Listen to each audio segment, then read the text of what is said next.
کیا فرماتے ہیں علماء دین و مفتیان شرع متین اس مسئلے میں کہ کیا مقتدی کے لیے بھی نماز جنازہ کی تکبیریں کہنا ضروری ہیں؟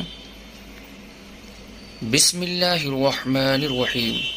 الجواب بعون الملک الوہاب، اللہم ہدایت الحق والصواب۔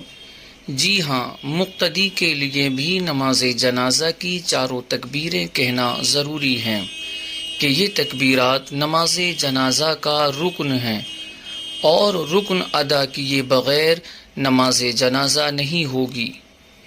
نیز ان میں سے ہر تکبیر رکعت کے قائم مقام ہے، اور جس طرح رکعت والی نماز رکعت چھوڑنے سے فاسد ہو جاتی ہے، اسی طرح نماز جنازہ بھی تکبیر